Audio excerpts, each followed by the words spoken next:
कहते हैं कि आईने के उस पार एक दूसरी दुनिया छुपी होती है जो आमतौर पर कभी हमें नज़र नहीं आती, या वो हमारी नज़रों के सामने होती है लेकिन हमें उसे देख नहीं पाते।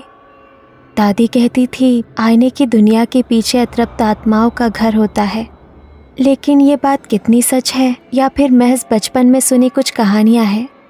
बचपन में दादी कहती थी कि रात को कभी खुले आईने के सामने मत सोना, क्योंकि अगर रात के पहर उस पार की किसी अतृप्त आत्मा ने तुम्हें देख लिया तो वो तुम्हें अपने वश में कर लेगी या अपने साथ तुम्हें भी उसी दुनिया में ले जाएगी।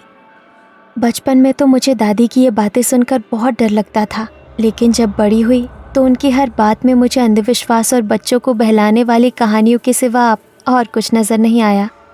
आज जब मैं अपने नए घर की शिफ्टिंग करते हुए अपने हस्बैंड से बात कर रही थी तो मुझे दादी की कही हुई ये बातें याद आ गई। शुभम, तुम्हें ऐसा नहीं लग रहा है इस घर में कुछ अधूरा सा है? अधूरा? क्या अधूरा? आईना। नया घर बनाया और उसमें आईना ही नहीं है। मुझे एक एंटिक मिरर लेना है।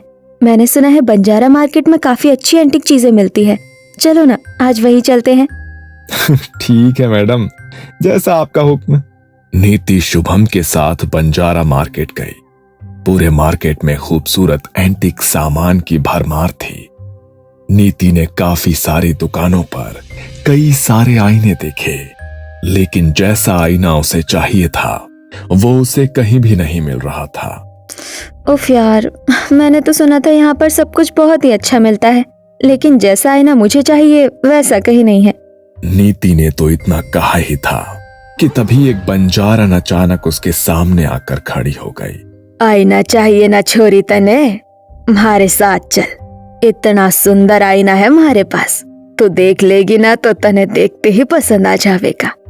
अरे सोच के रही है, चल। नीति और शुभम उस बंजारन के साथ उसकी दुकान पर आए, लेकिन वहां का माहौल कुछ अलग था। दुकान के अंदर बुझी बुझी रोशनी और अगरबत्ती की एक अजीब सी गंध थी। तुम्हें कुछ अजीब सा नहीं लग रहा है यहाँ पर? अरे अभी थोड़ी देर पहले अगरबत्ती जलाई थी तो उसी की वजह से ये धुआं हो गया है। ये देख छोरी, तेरा आईना कति तेरे जैसा खूबसूरत। आईना तो बहुत सुंदर है, मुझे बिल्कुल ऐसा ही आईना चाहिए था। मैं जानू हूँ छोरी, और यो आईना मैंने थारे लिए ही संभाल के रखा था। मेरे लिए ही संभाल के रखा था से आपका क्या मतलब है? मैं तो आपसे पहली बार मिली हूँ, आप तो मुझे जानती भी नहीं है। सब कुछ जानने के लिए मिलना जरूरी नहीं होता छोरी, और मेरे कहने का ये मतलब है कि मैंने यो आईना किसी ऐसी छोरी के लिए संभाल के रखा था जिसके परिवार में खुशी आने वाली हो। तेरे पेट को देख के ही मैं समझ गई थी कि थारे भीतर नन्ही सी जान पल रही है। जब म्हारे को म्हारा बच्चा होने वाला था ना, तब म्हारी सास ने मने यो दिया था, और जब म्हारी बेटी को बालक होने वाला था तो मैंने यो उसे दिया था, पर वो बेचारी बच्चे को जन्म देने से पहले ही चल बसी। अब म्हारा तो इस दुनिया में कोई है ना, तो तू गर्व से है तो तू इसे ले जा। नहीं, मुझे नहीं चाहिए। चलो शुभम, आगे चलते हैं। अरे के हो गया छोरी, ले जाना। सुबह से हमारी बोनी भी ना हुई है, तेरा बहुत बहुत एहसान हो जाएगा छोरी। अच्छा ठीक है, दे दीजिए। नीति का आईना लेने का मन तो नहीं था, लेकिन उसने बंजारन का मन रखने के लिए वो आईना खरीद लिया। मगर उसका मन कुछ बेचैन सा हो गया। उसने बंजारा मार्केट से कुछ और शॉपिंग भी नहीं की और सीधी घर वापस आ गई। इतना बड़ा आईना मैं ऊपर कैसे लेकर जाऊंगा यार, कहीं टूट न जाए। नहीं, रहने दो, तुम इसे नीचे स्टोर रूम में रख दो, बाद में इसे ऊपर रख लेंगे। क्या यार, सुबह तो तुम हल्ला मचा रही थी कि ऊपर आईना नहीं है, और अब जब आ गया तो कह रही हो कि स्टोर रूम में रख दो। ठीक है, जैसी तुम्हारी मर्जी। शुभम ने आईने को नीचे स्टोर रूम में रख दिया। नीति शुभम के साथ फर्स्ट फ्लोर पर चली गई, लेकिन उसका ध्यान बार बार आईने की तरफ ही जा रहा था। उसके दिमाग में बंजारन की कही हुई बातें बार बार घूम रही थी। अरे क्या हुआ, कहाँ खो गई? तुम्हें उस बंजारन की बातें कुछ अजीब नहीं लगी शुभम? मतलब उसे कैसे पता लगा कि मैं प्रेग्नेंट हूँ? और उसकी बेटी की कहानी? अरे इसमें इतना सोचने वाली कोई बात नहीं नीति, अरे पुरानी औरतों को अक्सर देखकर ही सब पता लग जाता है। और रही बात उसकी बेटी की कहानी की, तो उसने तुम्हें प्रेग्नेंट देखा तो अपना दुख तुम्हारे साथ बांट लिया। कल मुझे जल्दी ऑफिस के लिए निकलना है, तो मैं सोने जा रहा हूं। शुभम नीति को समझाकर सो गया, लेकिन नीति उन बातों को मानने को तैयार नहीं थी। जैसे तैसे करके देर रात उसे नींद आई। सुबह सूरज की किरणें उसके चेहरे पर पड़ी तो उसकी आंखें खुली, लेकिन आंखें खुलते ही वो बुरी तरह डर गई। वो आईना ठीक उसके बिस्तर के सामने रखा था, लेकिन आईने के अंदर उसे किसी की परछाई दिखाई दी, जैसे किसी ने उसे आईने के अंदर से झांक कर देखा और फिर भागता हुआ कहीं गायब हो गया। वो हाफ कर उठी। शुभम, शुभम, अरे क्या हो गया नीति? अरे तुम इतनी घबराई हुई क्यों हो? अरे इस तरह चिल्ला क्यों रही हो? ये आईना यहाँ कैसे आया? मैंने आंखें खोली और सामने आईने में देखा तो ऐसा लगा जैसे आईने के उस पार से किसी ने मुझे देखा और फिर कहीं गायब हो गया। सुबह उठते ही सामने आईना देखोगी तो भ्रम तो हो ही जाएगा ना। और ये आईना मैं इसलिए ऊपर लेकर आया हूँ क्योंकि नीचे स्टोर रूम में चूहों ने हड़कंप मचाया हुआ है। तुमने जो लैंप स्टोर में रखा था ना, वो तो उन्होंने तोड़ दिया। अब आईना ना तोड़ दे, इसलिए शंभू के साथ मिलकर मैं इसे ऊपर लेकर आ गया। और हाँ, अब तुम उठी गई हो तो मेरे लिए नाश्ता बना दो ना प्लीज। नीति ने शुभम के लिए नाश्ता बनाया। थोड़ी देर बाद शुभम ऑफिस के लिए निकल गया। नहा धोकर नीति घर के मंदिर में दिया जलाने गई, लेकिन लाख कोशिश करने के बाद भी वो दिया नहीं जला। अरे ये दिया जल क्यों नहीं रहा है? नीति ने फिर से माचिस जलाई, लेकिन इस बार मंदिर में रखे कपूर ने आग पकड़ ली और लकड़ी के मंदिर में भी आग लग गई। नीति ने पानी डालकर आग बुझाई, लेकिन आधा मंदिर जल चुका था। पता नहीं कल से क्या हो रहा है, अचानक मंदिर भी जल गया। एक तो मेरे सर में इतना दर्द हो रहा है, अंदर जाकर पेन किलर लेती हूँ। इससे पहले कि नीति अंदर जाती, उसे अंदर से किसी की आवाज सुनाई दी, जैसे कमरे में कोई छोटा बच्चा इधर उधर भाग रहा हो। उसने जल्दी से कमरे की तरफ जाकर कमरे का दरवाजा खोला तो उसे लगा मानो कोई परछाई उसके बिस्तर के पास से दौड़ती हुई उसी आईने के अंदर समा गई। नीति आईने के सामने जाकर खड़ी हो गई। उसे डर लग रहा था, फिर भी उसने ध्यान से आईने की तरफ देखा। पता नहीं क्यों लग रहा है कि ये आईना कुछ कहना चाहता है। इसे देखकर दादी की कही हुई बातें याद आ रही है कि इस आईने के उस पार जरूर किसी का घर है। नीति ने यह कहते हुए आईने को हाथ लगाया। आईने के ऊपर सीधी तरफ एक अजीब सा निशान बना हुआ था। नीति का हाथ जैसे ही उस निशान पर लगा, नीति को एक जोरदार झटका लगा। नीति ने अपना सर पकड़ा और वापस बिस्तर पर जाकर लेट गई। उसकी प्रेगनेंसी का 3रा महीना चल रहा था। रात को उसके पास शुभम का कॉल आया। हेलो नीति, यार यहाँ पर बस वालों ने स्ट्राइक कर दी है और कोई कैब भी यहाँ पर आने को तैयार नहीं है। आज रात लगता है मुझे यहीं पर रुकना पड़ेगा। तुम प्लीज मैनेज कर लेना, ठीक है? ओके। नीति पहले ही डरी हुई थी, लेकिन उसने डर को शुभम के सामने जाहिर नहीं होने दिया। वो चादर ओढ़कर अपने बिस्तर पर आंखें बंद करके लेट गई। घड़ी में रात के 12 बज गए थे, लेकिन अभी तक उसे नींद नहीं आई थी। थोड़ी देर बाद उसकी हल्की आंख लग गई, लेकिन तभी उसके कानों में किसी की फुसफुसाहट की आवाज पड़ी, जैसे कोई छोटा बच्चा बड़ी ही भयानक आवाज में कोई राइम गाता हुआ उसके पास आ रहा हो। Twinkle, twinkle, little star, how I wonder what you are.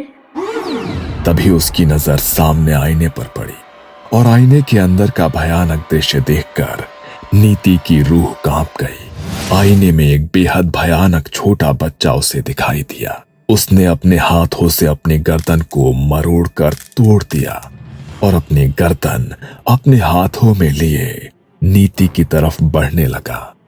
डर के मारे नीति का पूरा शरीर पसीने से भीग गया। वो जोर से चिल्लाई और उसने रूम की लाइट्स ऑन कर दी, लेकिन लाइट ऑन ही नहीं हुई। नीति ने एसी की तरफ देखा तो वो भी बंद था। लगता है लाइट चली गई है। और दादी ठीक कहती थी, बिस्तर के आगे कभी भी आईना नहीं रखना चाहिए। आईना बिस्तर के सामने से हटा देती हूँ। बहुत अजीब अजीब भ्रम हो रहे हैं इससे मुझे। नीति अपने बिस्तर से उठकर आईने की तरफ गई। उसने दोनों हाथों से आईना पकड़ा और उसे दूसरी तरफ रखने की कोशिश करने लगी, लेकिन आईना उससे हिल ही नहीं रहा था, जैसे वो खुद ही उसके बिस्तर के सामने से कहीं जाना ही नहीं चाहता था। नीति ने 2-3 बार कोशिश की, लेकिन तभी अचानक आसमान से जोरदार बिजली कड़की और जैसे ही वो रोशनी आईने के ऊपर पड़ी तो आईने के अंदर का नजारा देखकर नीति की रूह कांप गई। आईने में एक बुरी तरह जख्मी औरत दिखाई दे रही थी, जो गर्भ से थी, जिसका चेहरा घूंघट से ढका हुआ था, और उसके साथ एक बच्चा जिसका पूरा शरीर जख्मों से छलनी हो चुका था और कपड़े खून से भरे हुए थे। लेकिन जब नीति ने ध्यान से देखा तो उस बच्चे का सिर नहीं था। उसने अपने सर को अपने हाथों में पकड़ा हुआ था, जो बेहद ही भयानक तरीके से मुस्कुरा रहा था। तभी दोबारा से बिजली कड़की और इस बार आईने पर रोशनी पड़ी तो आईने के भीतर कुछ भी नहीं था। नीति ने राहत की सांस ली, लेकिन जैसे ही वो पीछे मुड़ी तो वही औरत और उसका सर कटा बच्चा उसके सामने खड़ा हुआ था। नीति बुरी तरह घबरा गई और जोर से चिल्लाई, लेकिन वहां उसकी मदद करने वाला कोई भी नहीं था। उन दोनों ने कसकर नीति के हाथ को पकड़ लिया। नीति खुद को बचाने के लिए छटपटाई और जोर जोर से चिल्लाने लगी। तभी उस औरत ने अपने हाथ से नीति को गर्दन से ऊपर उठाकर दूर फेंक दिया और अचानक वो दोनों नीति के सामने से कहीं गायब हो गए और फिर उसी आईने के भीतर समा गए। नीति ने अपने हाथ में पकड़ा फूलदान आईने पर दे मारा। वो फूलदान जमीन पर गिरकर चकनाचूर हो गया, लेकिन उस आईने को कोई नुकसान नहीं हुआ। ये देखकर नीति और ज्यादा घबरा गई। वो कमरे के एक कोने में रोती हुई दुबक कर बैठ गई। तभी घर का दरवाजा नॉक हुआ। नीति, नीति गेट खोलो, नीति। शुभम की आवाज सुनकर नीति थोड़ी शांत हुई। नीति दरवाजा खोलने के लिए बाहर की तरफ दौड़ी, लेकिन तभी पीछे से किसी ने नीति के पैरों को पकड़ लिया और उसे पेट के बल गिरा दिया। नीति जोर से चिल्लाई, नीति, नीति क्या हुआ तुम्हें? नीति! नीति पूरी जान लगाकर उस हाथ से अपना पीछा छुड़ाने की कोशिश कर रही थी, लेकिन वो हाथ अपने नाखूनों की पकड़ उसके पैर पर बनाए हुए था। नीति हिम्मत करके आगे बढ़ी तो उस हाथ ने उसके पैर के मांस को नोच डाला, लेकिन अपने पेट पर हाथ रखकर जल्दी से वो कमरे से बाहर भागी। उसके पैर से खून बह रहा था। उसने बाहर जाकर दरवाजा खोला, लेकिन सामने शुभम नहीं था। शुभम, देखो, तुम मुझे डराने के लिए छुप गए हो ना, तो प्लीज ऐसा मत करो, मेरे सामने आ जाओ। नीति ने बार बार शुभम का नाम लेकर आवाज लगाई, लेकिन वहां पर कोई नहीं था। वापस कमरे में जाने की नीति की हिम्मत नहीं हो रही थी। उसने लैंडलाइन से शुभम के पास कॉल किया। हेलो, तुम अभी घर आए थे ना शुभम? तुम दरवाजा खटखटा रहे थे ना, तुम कहाँ पर हो? क्या? अरे शाम को तुम्हें बताया तो था मैंने कि बसेस की स्ट्राइक है, मैं इसलिए घर नहीं आ सकता। क्या? तो फिर दरवाजा खटखटाकर तुम्हारी आवाज में कौन बोल रहा था? Twinkle, twinkle, little star, how I wonder what you are. नीति के कानों में फिर से बच्चे की वही भयानक आवाज पड़ी और अचानक कॉल भी डिस्कनेक्ट हो गई। हेलो शुभम। अंदर नीति के फोन पर रिंग हुई, लेकिन वो अंदर नहीं जाना चाहती थी।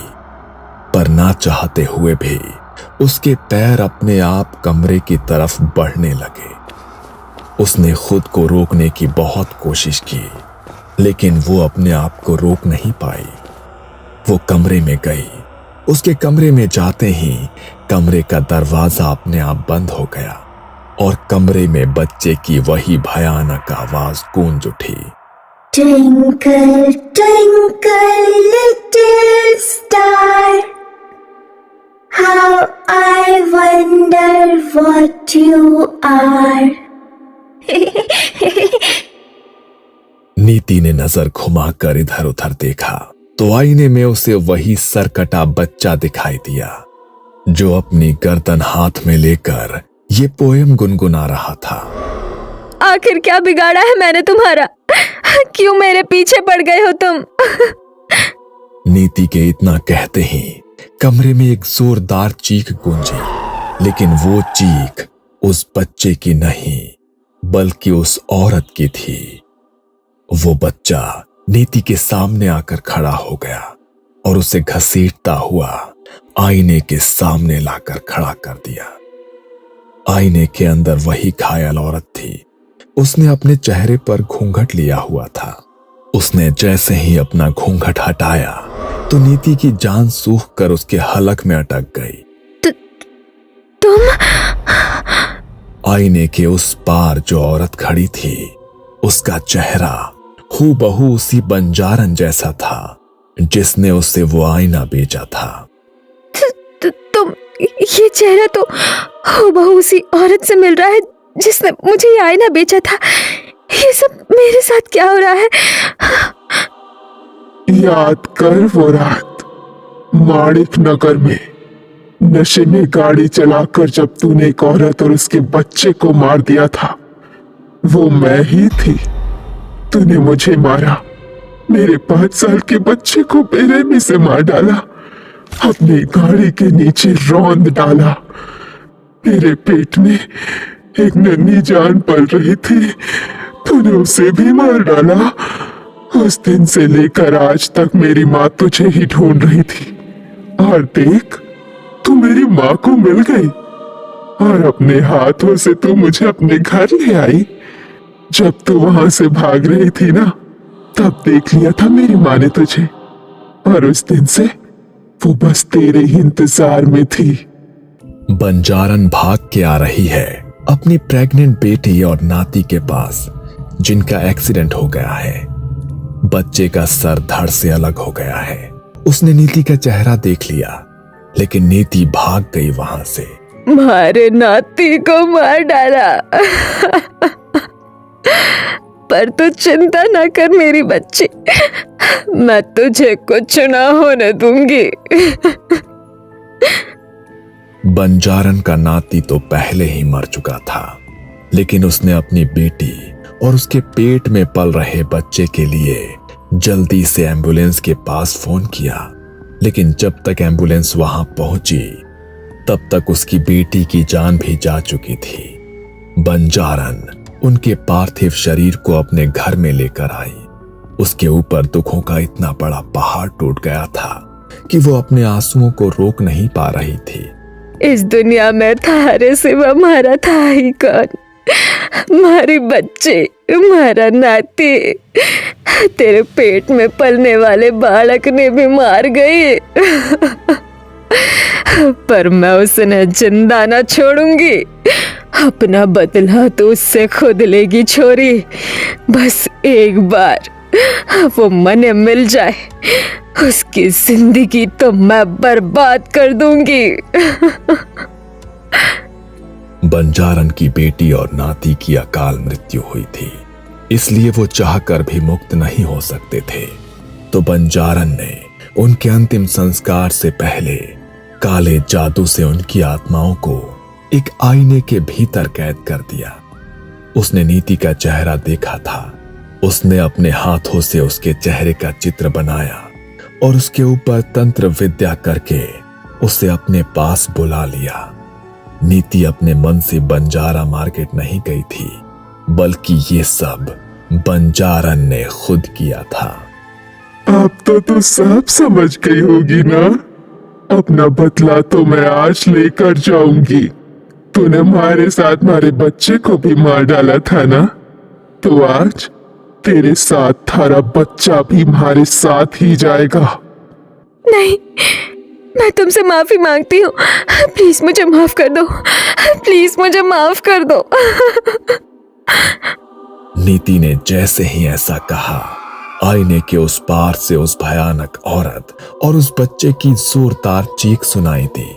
वो दोनों इतनी जोर से चिल्लाए कि कमरे में लगी खिड़की का कांच तक टूटकर जमीन पर बिखर गया।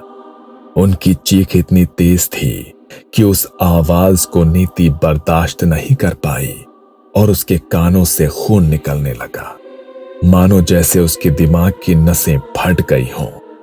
नीति उसी वक्त निढाल होकर वहां गिर पड़ी। तभी एक तेज आवाज के साथ वो आईना भी टूटकर चकनाचूर हो गया और कुछ देर बाद उन आखिरी चीखों के साथ सब कुछ बिल्कुल शांत हो गया।